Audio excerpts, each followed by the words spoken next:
Isi kumunne na boy. Ya gwa nwoke okwu na mba.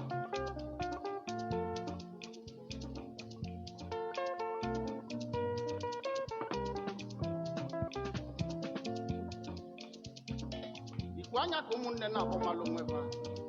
Ya gwa nkata na mba.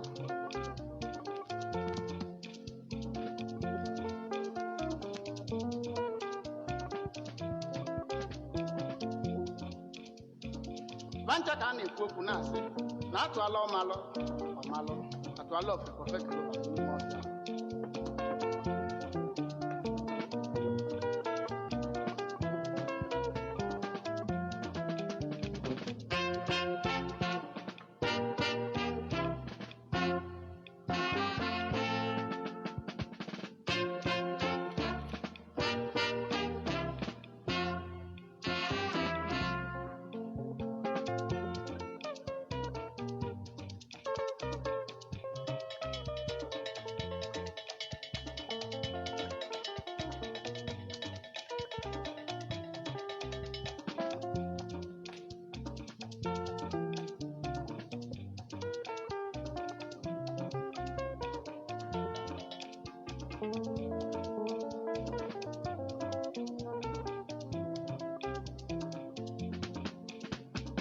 Isi kumunne ji agwa nwoke okwu na mba ọzọ.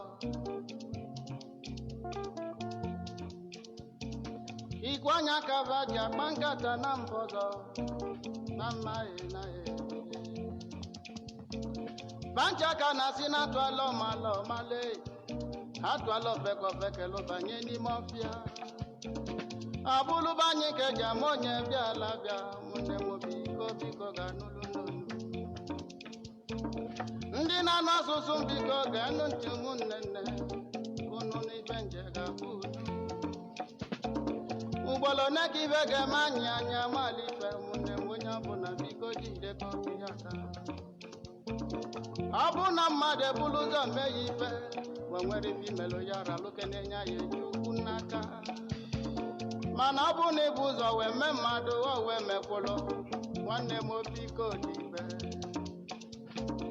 Ọ bụ na mmadụ ebulu ụzọ mee ya ife ma o nwere ife imelụ ya biko ralụke na-enye ya chukwu n'aka. Mana ọ bụ na ibu ụzọ wee mee mmadụ wee mekwụlụ nwanne m biko dị ibe.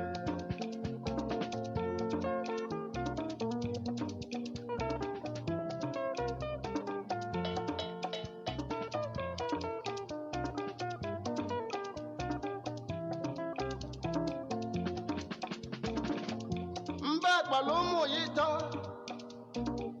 jụọ ife ga-eme kwụkwụlụ n'efe amalife. Ndị be anyị ụgbọlọ na-ege ka ife ga-eme anya malife onye ọbụla biko enwenye ya aka. Ọ bụ na nwanne ya eme ya ife ma nwere ife imelụ ya. Good evening. Sorry, good evening from your own side. Sorry, I was responding to a message from a friend anyway.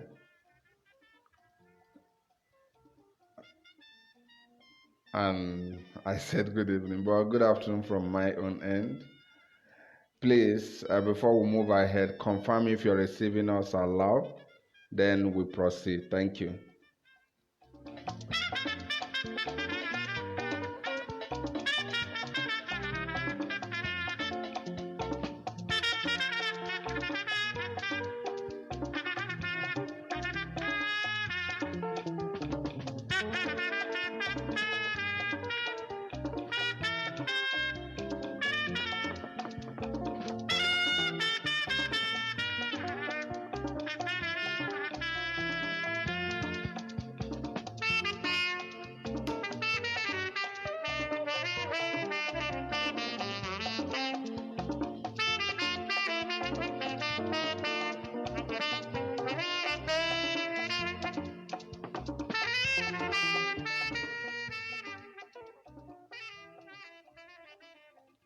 Okay. We have to move forward because it's in our nature to move forward. There's nothing anyone can do about it.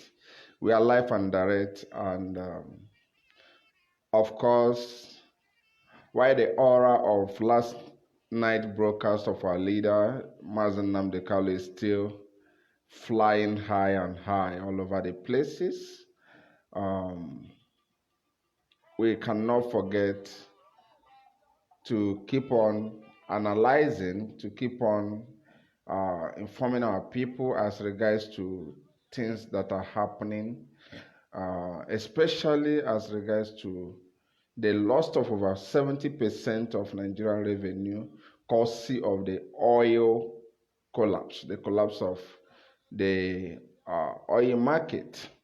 And that's why we are critically following the various developments in oil market, observing the dimension everything is going, and above all, bringing it to limelight to our people, and especially digest, as in breaking it down to a point that our people will understand what actually is playing out, and that will help us immensely to brace up to where this country is leading to. Like I spoke to a friend this morning, I said to a friend, Nigeria is in a very, very serious corner. Very, very serious corner because the oil, which contributes over 70% of our revenue, is gone. And analysts all over the places, analysts all over the oil market, there is this consensus among investors, among producers, among buyers, among interest groups in oil sector. There is a consensus that the oil price is not going to revive soon. People are making prediction of 10 years, and like I've been letting us know, the prediction is not far-fetched.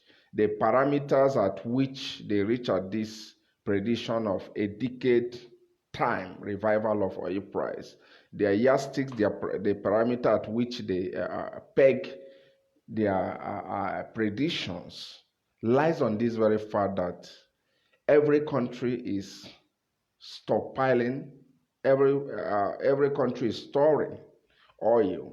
Production is not ceasing, despite that demand is down. Those who are producing are still pumping more in the market, despite that there is no price tag or reasonable price tag, so to say, on the commodity. I'm talking about oil. Yet people are still producing. Saudi Arabia is still producing, is still flooding the oil market. Russia is still producing. Saudi refused to shut down her oil wells despite the terrible low price. Saudi refused to close down her oil wells. Reason being that she cannot afford to close her oil well, and in the next 10 years, when there is demand of the product, for instance, she will start overhauling or putting up maintenance fees in those machines and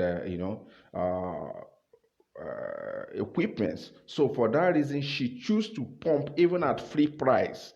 So she wants to maintain production because she does not want those machines, billions of dollars invested machines, to be damaged. So for that reason, she wants to continue pumping despite that the oil prices collapse.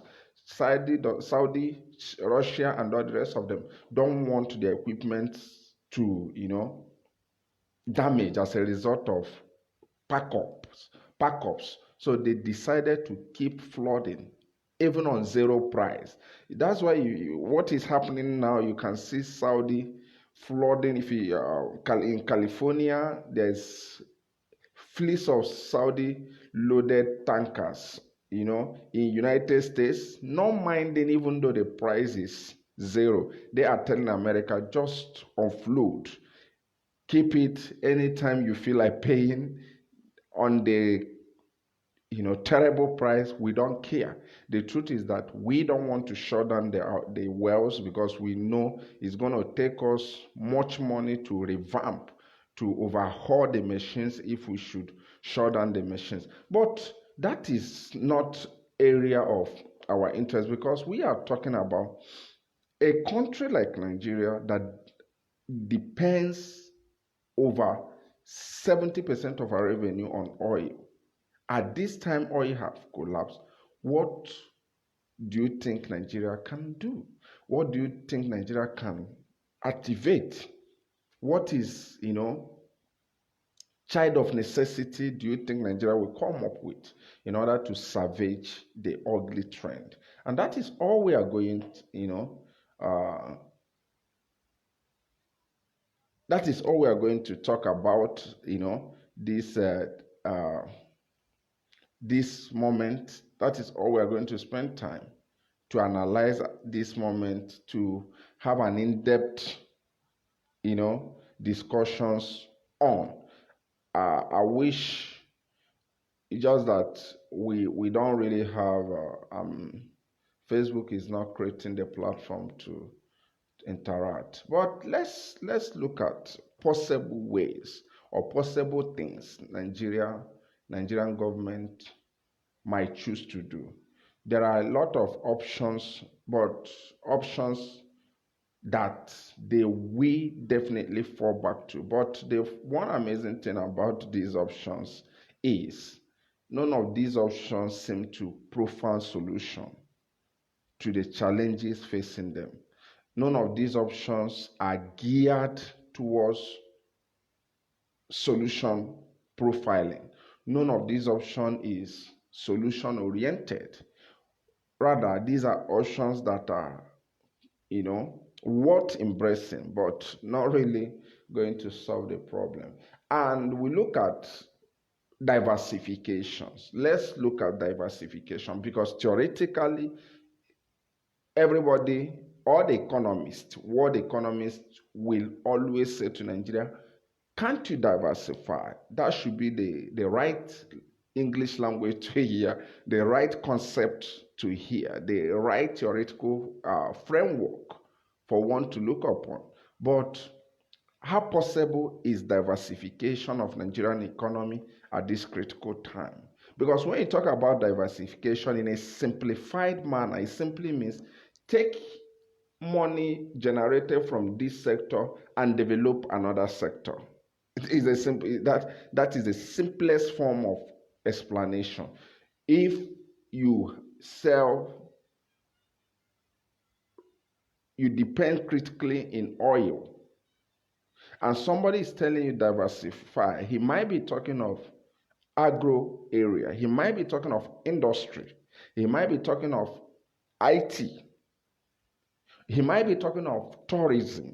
And we are going to look at the whole possible areas of interest where we think experts might ask Nigerian government to invest on, and also look at the possibility of such theoretical presentation, so to say, anyway, because everybody will say diversify. The truth remains, you don't diversify with a bare hand.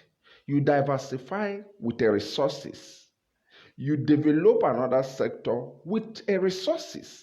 If you say you want to diversify, take for instance, you want to diversify on agro sector.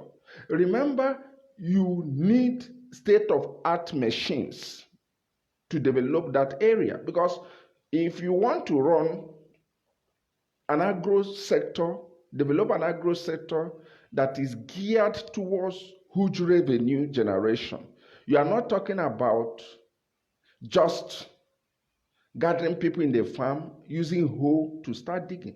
You're talking of buying best equipments, developing research centers, getting employed best agronomists in that sector.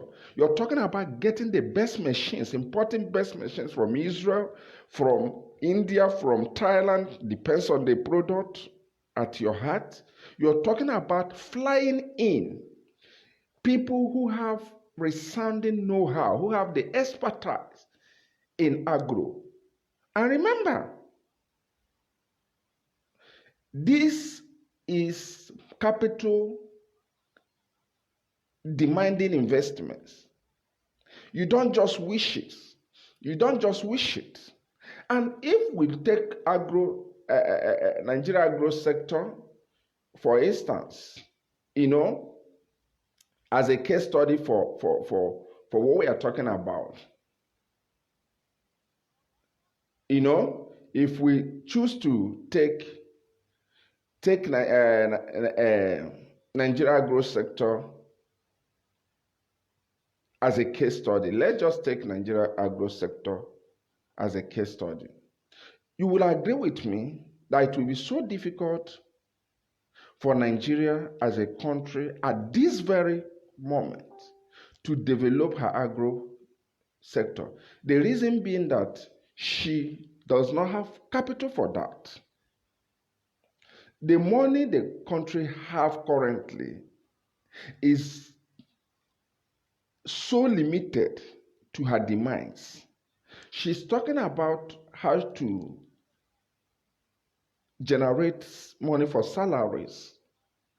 And mind you, the current state at which this country is now, she does not need any business, or she cannot venture into any business that will have a long-term revenue generation. I'm talking about if she invests in agro business, at least she has to exercise patience within 1 year interval. The question remains, if she invests in agriculture, is she going to stop?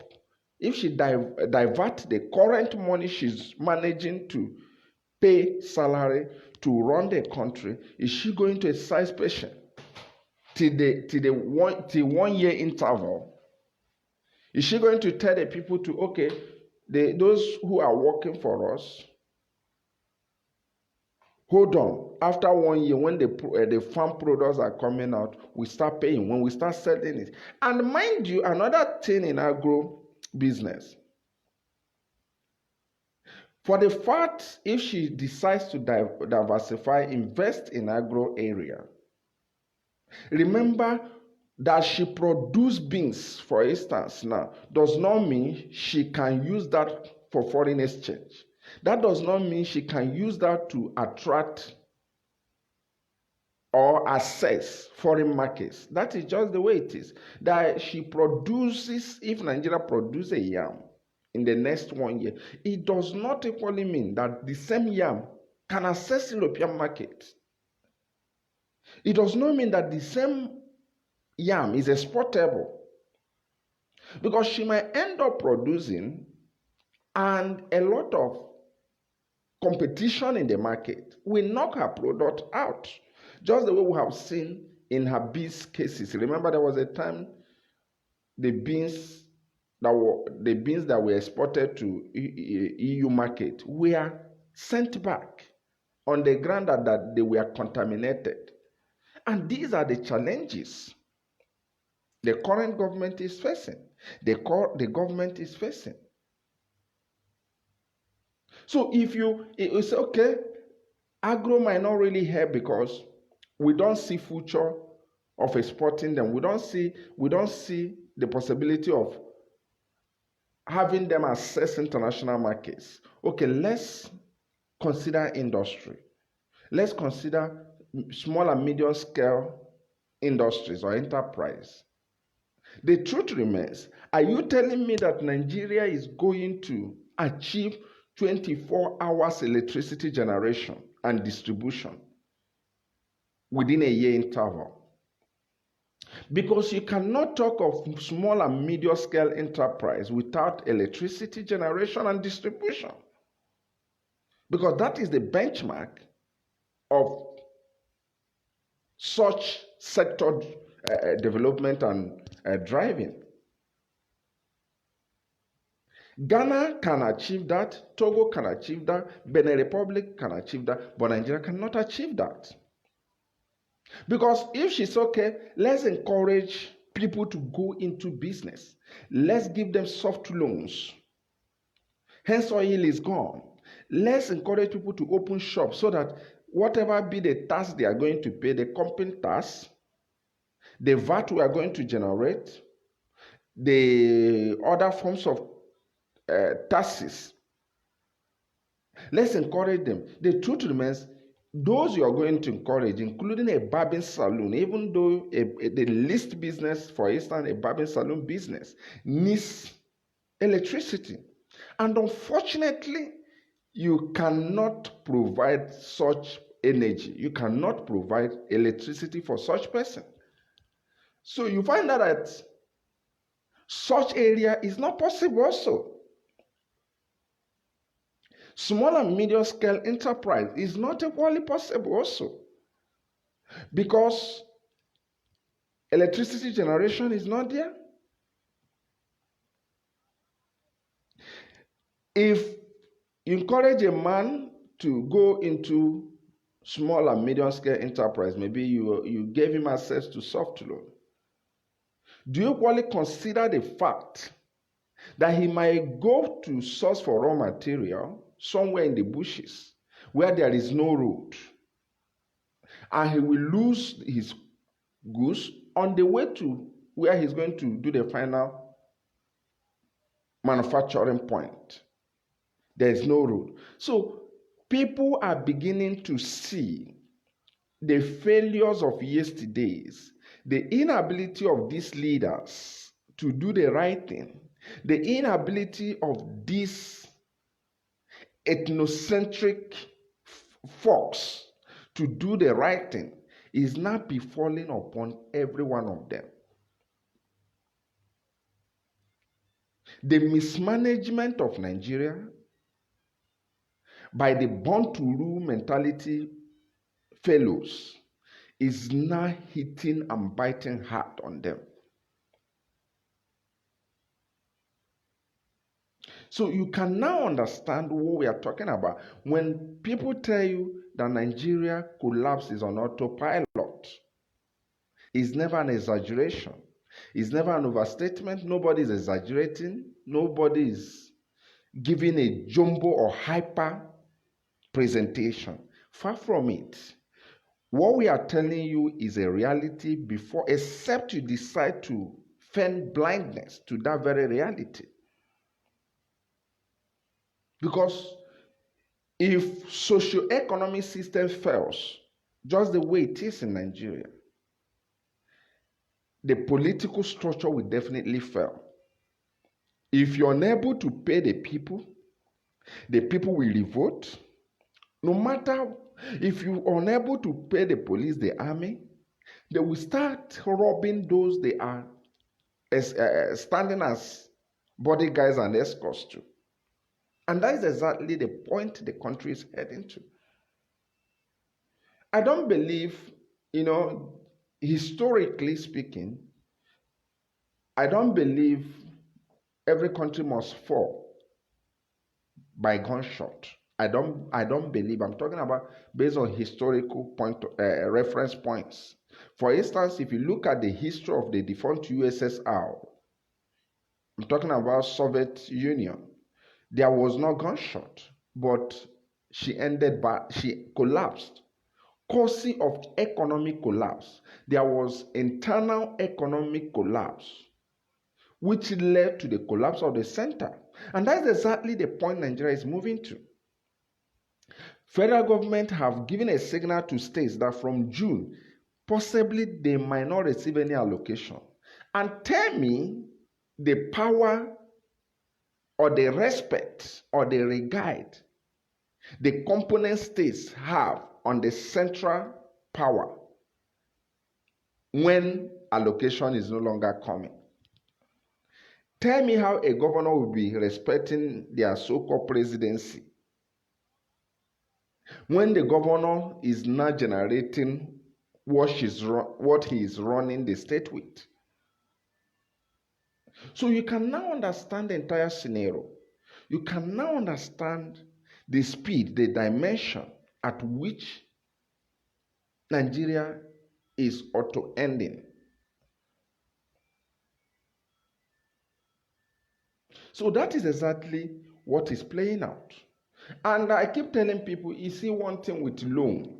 Let's just talk about issue of loan. Very, very important we talk about issue of loan, because we understand when it comes to oil, oil is gone. Gone and gone. Gone and gone. And if Nigeria decides to shut down, shut down the oil well, which she must do, because there's no need of keeping the oil wells. You cannot produce a barrel of crude at $18 and want to sell at $5. It makes no sense. Economically, it makes no sense. Logically, it makes no sense. But even though she decides to shut down the oil well, which I think, because I was reading today, Shell's dividends fell terribly bad, and they are pulling out from a lot of investments they have. Now, if Nigeria decides to close down the oil wells, maybe to reopen, she will end up losing those oil wells because,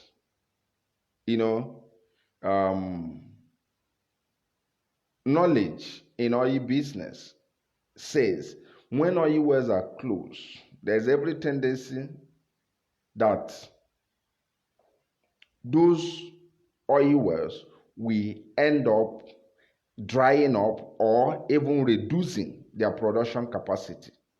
And that is, so you find out that in every dimension, in every front, it terribly shows that there is no ground for Nigerians' possible survival.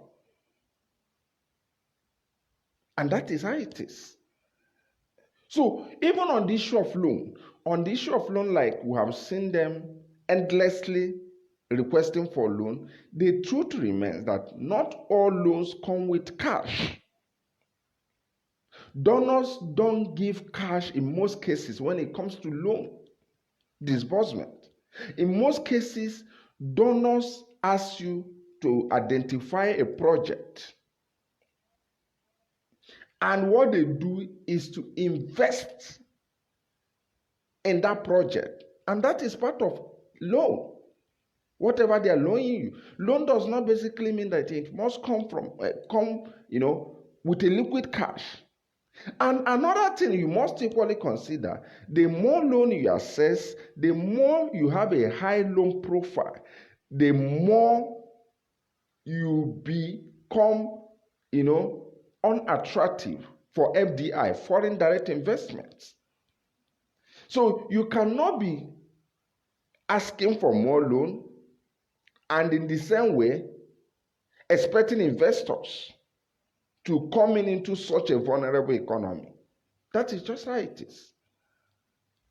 Because the more loan you demand, the more weaker your economy becomes, the more weaker your currency becomes, even the more weaker the political system becomes, because you cannot take decision unilaterally when it is obvious that over 60% of the money you're surviving with comes from someone else. That person that has loan investment in that country will decide what happens.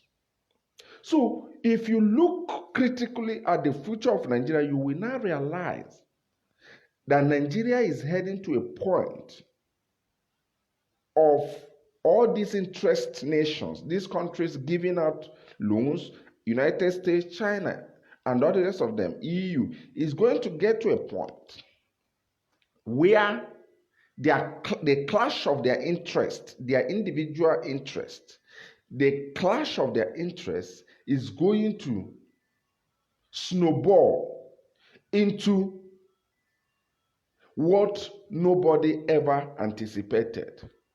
And that is how it's going to. Also, it's going to lead to change of power system. Guess what? As it stands now, the Fulanis are controlling everything. And remember, these oil autocrats, these individuals who believe that They have taken charge of the oil, and the oil is now irrelevant. Is now turning out to be useless. Do you think these guys will still be relevant in a system? Because the product that makes them rich, the product that makes them to look powerful, is no longer attractive, is no longer the enviable product. So therefore, attention will turn from them and that product to other viable products at hand, especially those in commerce and industry. You can now understand how the Fulanis are going to naturally lose out from the whole system. And that's why you can see, if you critically observe the reactions of some states, there is this soft presentation of dissatisfaction with the central government, disobedient to the federal government. Some states governors are not talking with audacity, trying to tell you that what they will do is what they want, because they understand that in as much as they are not going to depend on the federal government for survival, it is hard time they re-engineer their decision-making system, thereby looking at internal structures to make their decision instead of looking at Abuja to make decisions for them. And that is a social collapse. That is a political collapse. And that is the point at which this country is heading to. And also, like analysts have pointed out or speculated, that definitely this oil crisis is going to last till next 10 years. And tell me, if the price of oil is going to last as it is now, if it's going to last till the next 10 years, tell me what else will make the Fulani power hungers to remain relevant. Because what makes them previously relevant is the oil, their grip on the oil. You understand me? So tell me what will make them to be major players in Nigerian affairs. Explain to me, by the time they are unable to pay salaries, by the time they are unable to disburse so-called state allocations and all the rest of them, tell me why the governors in the South will not come out from their cowardice and challenge the status quo. Because when you prove stubborn, they starve you of oil revenue, sharing formula. But now that it's obvious that money is not coming from that sector any longer, tell me how they will keep on maintaining their influence. So that's why, if you carefully follow, you can now see that a lot of southern governors are showing a soft rebellion, if not total rebellion. I can point out to you, Akwa Ibom State Governor made it point blank that they are ready to run an independent policy within Akwa Ibom State. You can see what is happening in Cross River, where the Commissioner of Health is even challenging the NCDC, because everybody understands that they can only survive via what they produce inwardly and no longer what the Fulanis will give them. So you will now understand that the centrality of Nigeria power base, which is oil, is gone. Thereby, that very centrality of power is equally fizzing out with it.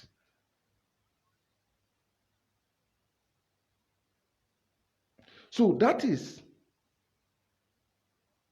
how it is currently, and that is how things are moving. Because nobody expected, including them, they never expected. And tell me, if there is any disturbance, if there is any headache that the northern elites are thinking currently, it is not far from that very fact that now that the oil price is gone beyond expectation, how are they going to still maintain their place in the minds of their people? That's a very serious problem. It's a very serious headache going on in their minds. That is a very strong disturbance going on in their mind.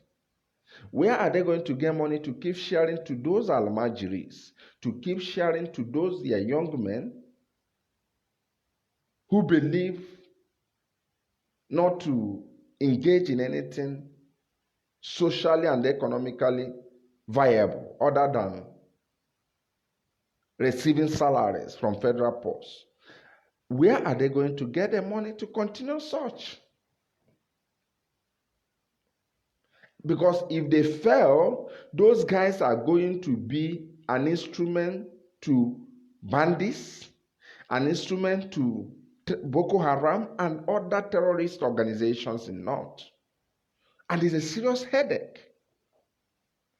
And I think that is a great disturbance in the hearts of every one of them.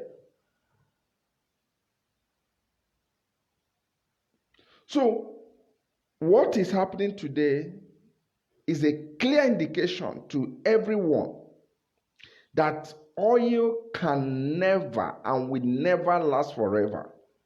You know, when we say to some of our friends, especially the non-Biafrans, that we don't think of running a country, a Biafran nation, on oil. Saudi Arabia is in problem because of over 70% of dependence on oil revenue. Same is happening to Russia. Russia is equally having economic challenge currently because she generates reasonable number of revenue from oil. So if those countries who have relatively stable electricity, who have relatively industrialization, and all the rest of them, if countries like Russia, Saudi Arabia, Qatar, and all Gulf states, who are relatively diversified, can be experiencing the problem, can be shaking as I speak to you, how do you think Nigeria is not on her news? If Putin is disturbed with the oil glut, how much more Nigeria that is oil-centric as far as our economic policies are concerned? So we are heading to a time, when I say we are heading, the next 3 weeks or less than 3 weeks, you are going to see a lot of politicians running out of this country, disguising themselves to go to an exile. Somebody say my voice is not coming out. Please confirm if my voice is coming out. Please confirm so that we'll continue.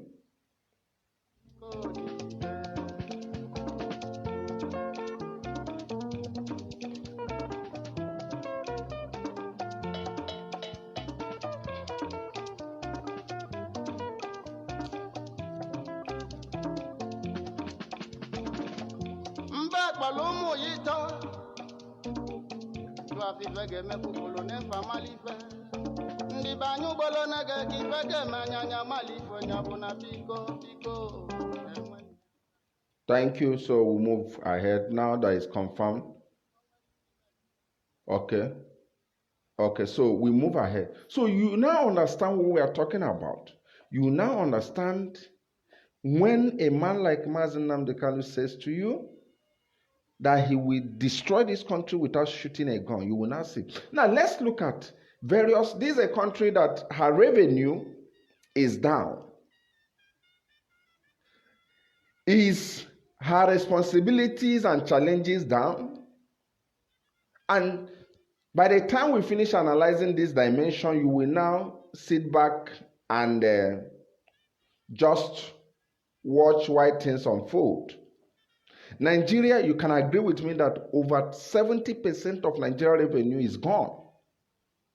Is gone and gone. But is her responsibilities gone?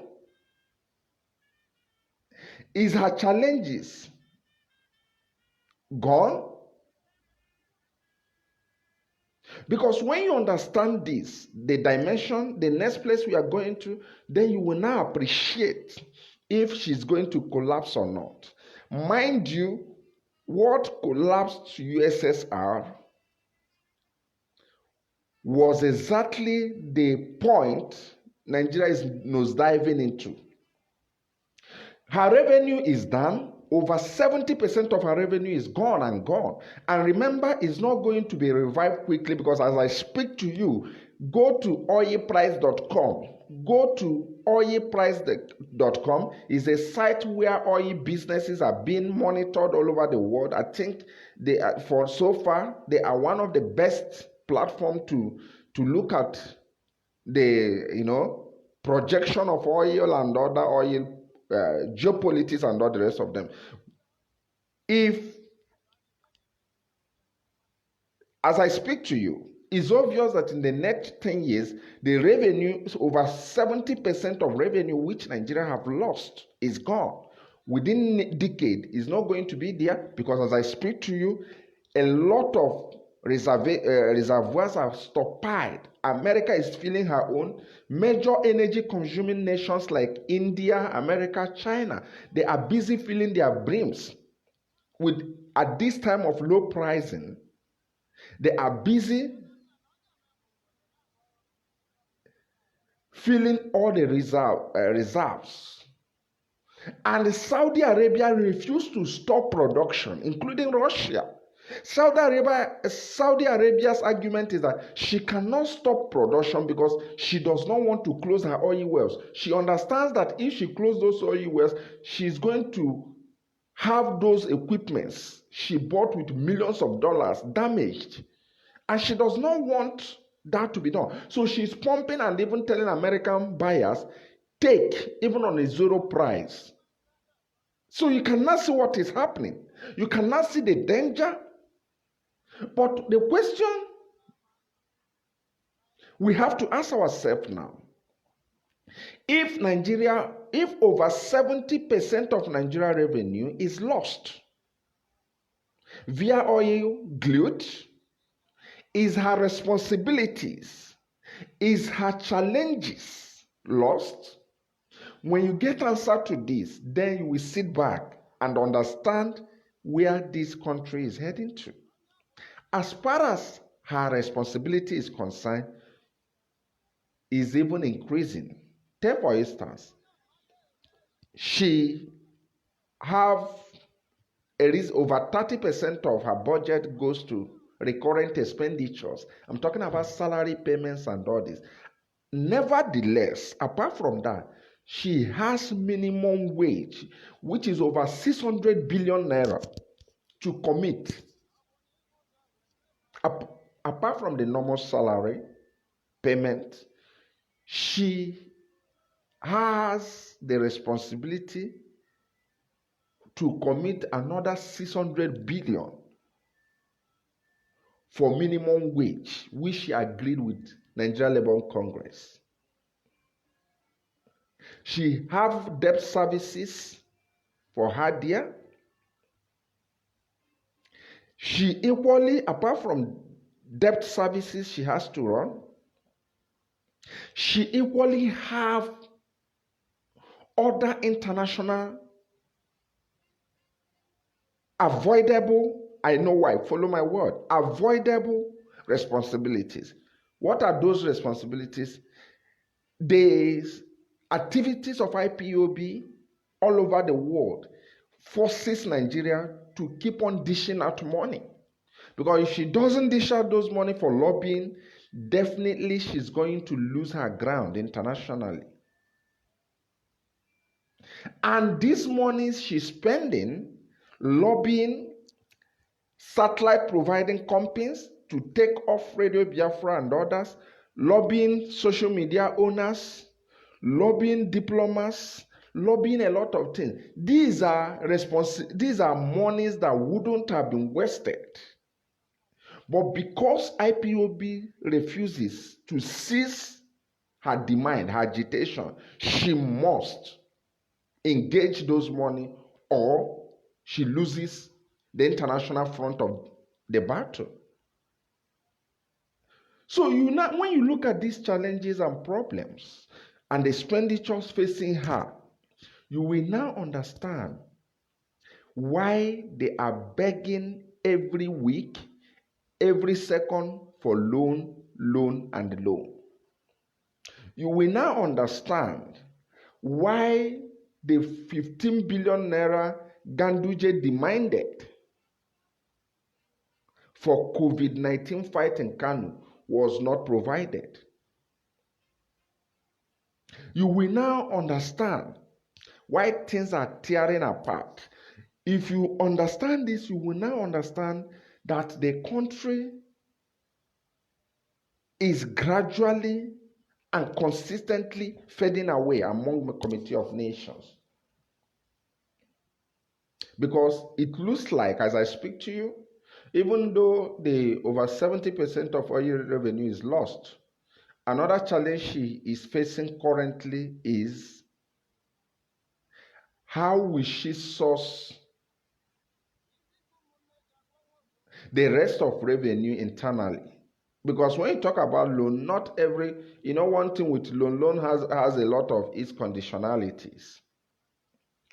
Countries giving you loan have conditions attached to it. And sometimes it does not end in your own terms. So, having looked at these issues holistically and from a realistic point of view, another question we should ask ourselves, can't Nigeria source her revenue locally? Talking about company tax, talking about VAT and all the rest of them, custom tax. The question remains, ask yourself, as I speak to you, the COVID-19 case is growing geometrically, growing fastly. And WHO's advice entails that any country that experiences such fast growth or fast spread of COVID-19, that country should encourage for shutdown. That is WHO's advice. That is what the best practitioners over this pandemic have advised, isn't it? Now the question remains, Nigeria would have wished to shut down as much as she can, at least to curtail the damage of COVID-19. But the federal government is telling you, no, we are not going to shut down. The reason is they want the companies to open so that they can get company tax because oil has gone. They want the companies to open so that the companies can pay their taxes. They want people to come and start buying. They want production to start so that they can get VAT. They want importation to come so that the custom duties, tariffs will be paid. Now, the question remains, because you want to have money to run the government, you are opening even when your coronavirus cases are on a high side. You cannot see the double wahala for the dead body that the country is currently experiencing. Because those in Asrock are fed up. Every one of them is seriously overwhelmed. Every one of them is tired to the very fact that they cannot hold the country any longer. And they say, open, just open. Let's see if we can get some money at least to pay salaries. Because they understand the danger facing. So, to us, we cannot see that the country is likely to collapse naturally without even a gunshot. And that is how it is. We are telling you the status of Nigerian state, the health status, how healthy she is economically, so that you understand if she's in future or not. Because when you don't understand how healthy she is, you might overrate her. You might overrate Nigeria without knowing that she is in deplorable state, that she is in a life-supporting state. So with all these encompassing vicious circle challenges and problems she's facing, it is obvious that her future is in a serious problem. That is just how it is. It is obvious that we are getting to a point that she's going to nosedive, and it will be the case of USSR. If you study USSR, the collapse of the defunct USSR, you'll find that nobody shot a gun. It got to a point because the central government, which is the controlling structure, collapsed. Everybody just walked away naturally. And that is how it's happening. There is a soft behavior put up by various states' government. People are not talking about what they can do for themselves. People seem if the presidency is existing, if Abuja, there is a reversal, a soft rebellion. Man, it's a gradual thing. It's coming. By the time you don't give these governors the June allocation, as you have, they will now start believing on what their people can do for them and not what Abuja can do for them. And the implication of that is that when they start believing on what their people can do for their well-being, for the survival of the state, then, like in our own case with the Biafran people, we'll now give them condition. We'll now make them understand that power belongs to the people. Because if the monthly allocation, the governors have to look inward, and that is just how it is.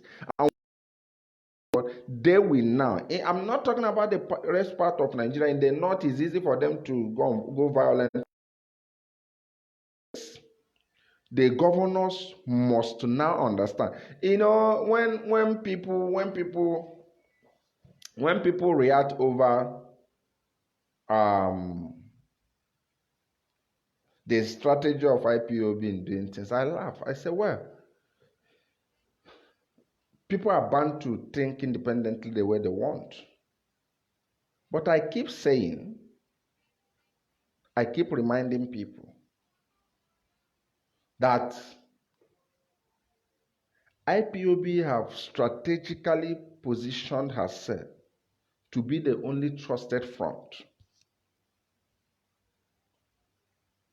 Yes, some persons might say IPOB is not doing it the way it ought to be. But the truth remains of Nigerians.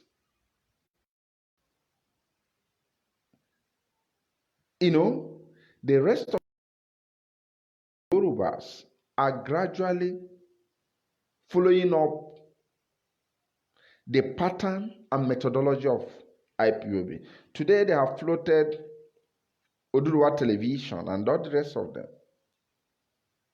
And they understand the importance of, first of all, winning the minds of the people, which IPOB have succeeded in having. Because you know what people don't understand in most cases?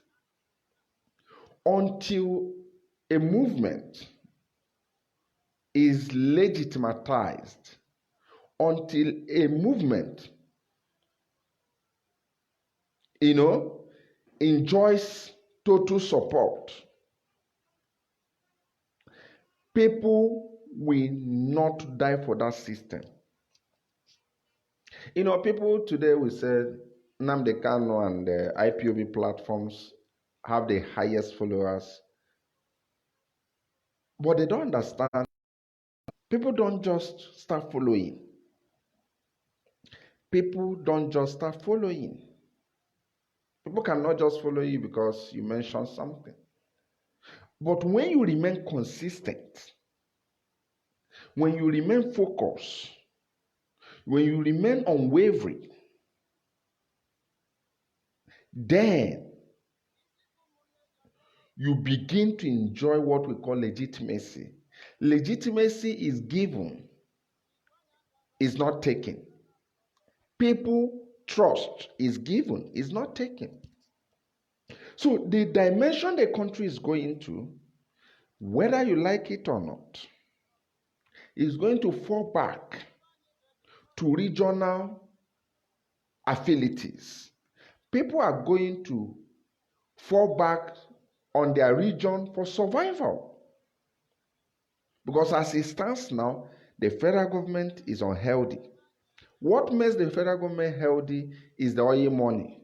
Now that the oil money is gone, she's sick. And remember, the federal, what you call as a federal structure, is of the benefit of the Fulanis. People are not giving loyalty to the federal government because that is the structure they wanted. They never wish to have this Fulanized system.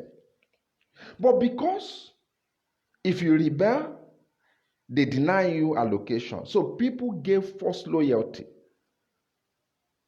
false followership to what you call federal government. Because they own the oil money, they decide whom to give. But now that tool of cohesion, the only tool that holds the people together, is gone.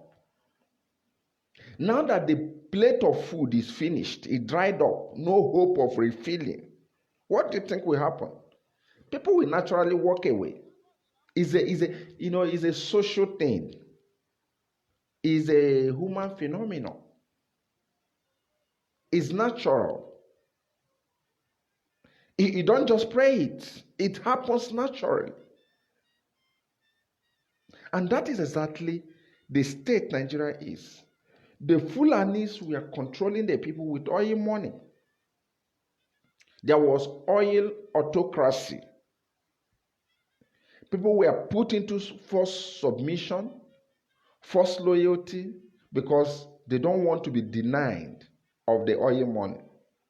But now, the oil money is not forthcoming, and it shows that even the next 10 years, it's not even going to be possible. So what do you think will happen? People will now question that loyalty. It's natural. It's natural because what you see in Nigeria, the loyalty you see the states giving to the federal is a false loyalty. States like Lagos will start looking at the industries in her states, what comes into their state, import duties. Every state will, by the time every state will run for 5 months, 6 months, without any contribution from federal, then they will now make the federal to understand that they can do without them. Sometimes people argue blindly without knowing anything, without knowing anything. The day you start feeding yourself outside your mom's kitchen, that day your relationship with your family is redefined. There is this ego of, oh, I can do it by myself. I can independently live. You don't, when even your dad tells you, I won't feed you today, it doesn't sound a threat any longer. And that is exactly the dimension everything is moving. We're getting to a point that Federal government will say to a state governor, do this. They will say, forget it. And it's already happening. It's already happening because the governors are already informed that no hope for further money. And they are saying, okay, if you cannot play the financial responsibility which we know you for, then what is the essence of your existence? What is the essence of your command to us? So that is the dimension. That is exactly how USSR felt. And let me tell some of us who care to know. USSR that collapsed as a result of the situation Nigeria is now was a nuclear possessor. She was larger than Nigeria. She had a better military than Nigeria. She had a better policing system than Nigeria. She had a better military stockpiles than Nigeria. But this inevitable situation caused her inevitable collapse. It's a social thing. It's a socio-economical thing. You can't pray it. You can't stop it by prayer. It's just there and it's there. And it ended. The war never ended. She ended. Her nuclear weapons never became a threat. Then how much more a Nigeria nation that is not even a nuclear possessor? She's not a member of Security Council. She's not, she's not a member of Big Five. She's not a major player in international politics. She's not a major player as far as African geopolitics is concerned. Many countries have taken over. She's not in charge of security system in Africa or West Africa sub-region. Then what the hell? Why do you think the world cannot just give up to her easily? If the world gave up easily to the defunct USSR, the world can as well give up to Nigeria. So what are we trying to say? It's obvious to everyone. It is obvious to everyone that Nigeria's end is inevitable. Go and write it in a book.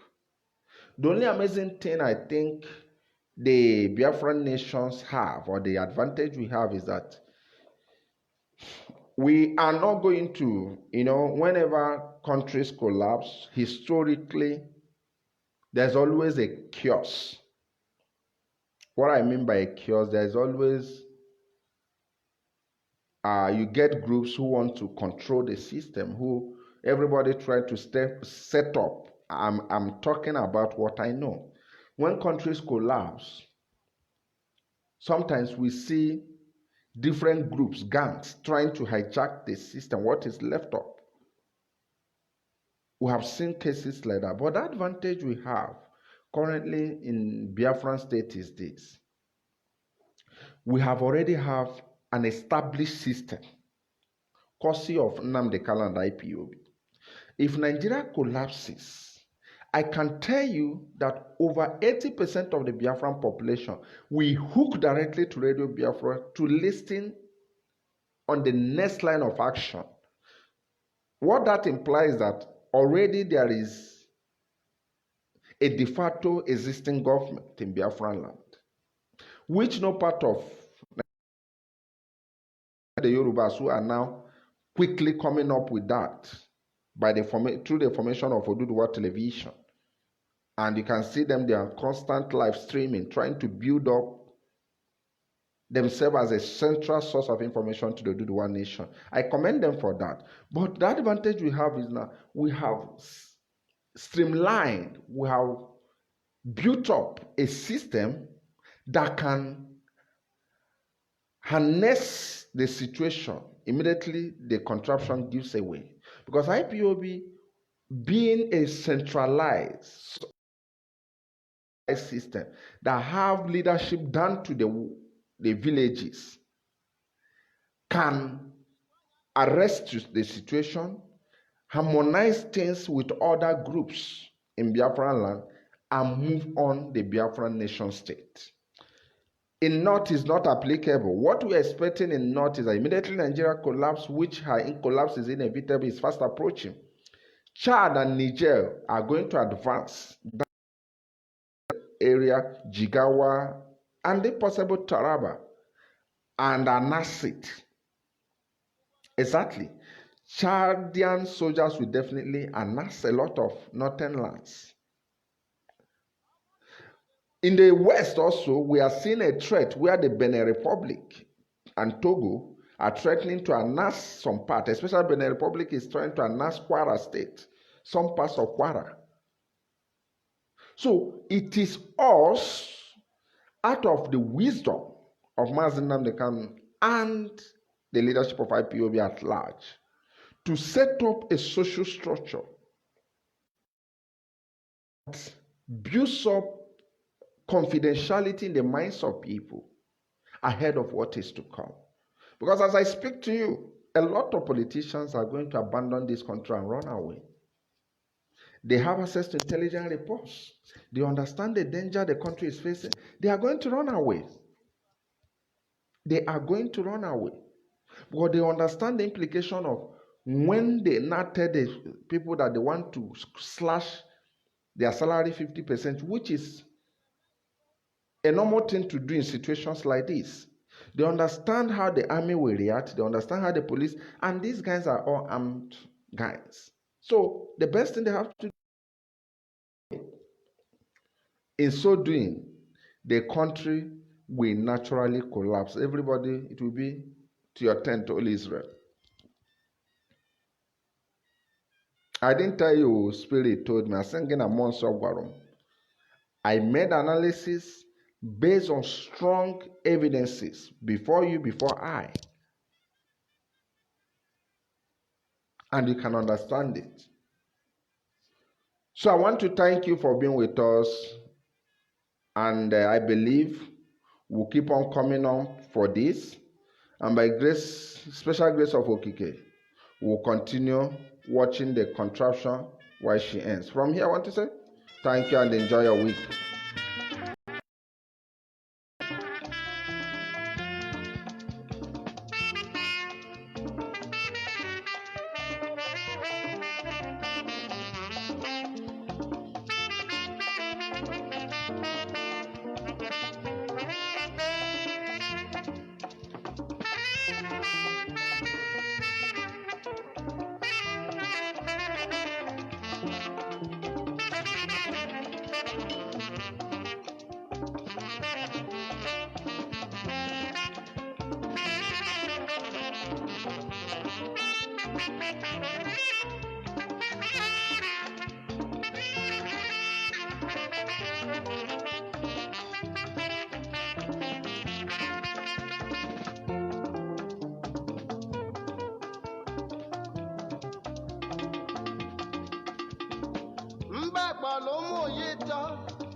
Ọbụrụ tanki izizi na arụ ya wee jụọ ya nyaba jojo ọsị ya n'ọbụ mgbolita ọjịja ya ọkpọ n'isi si onye nsọ kwụsị na akpa akpọba ị ga-anọgide ugbolita ife emesịa ya tupu o mesịa ya ụlọ onye n'iji na ozigbo ọgbọ nke ibua nwami ife ga-eme ya ugbolo na ịmali ife Osiana nna na ọ ga-eme m ugboro na-abọ mesịa m ugboro na-abọ tupu mmalite nna ya were ọkpọ jija ya n'isi si ajọ nwa si n'iru m ụwa ebe ka ị nọ nke izizi mesịa ya nke ịbụọ wee mee ya ajọ nwa biko ọwa kpọ nke ọdụdụ si ife ga-eme ya ugboro na ịmalite Kigaza ka ụmụnne ndị amara ife na-ekwu na-agbapụsị aka ọsịa na nna na mma nza kafa na nke izizi melu mụ omemụ na ọ bụ na ama mma nke izizi ga-eme mụ na ama mma na nke ikwu a ga-eme mụ na mma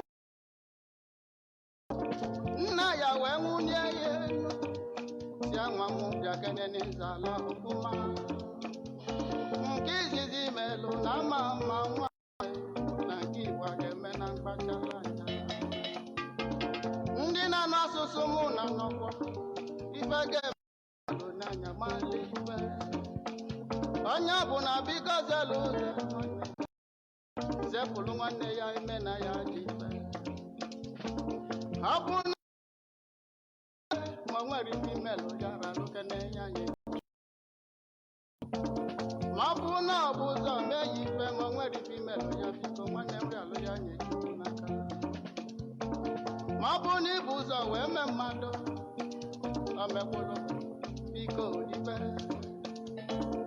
ọ bụ na ibu ụzọ wee mee mmadụ nwanne nne o mekwụrụ nwanne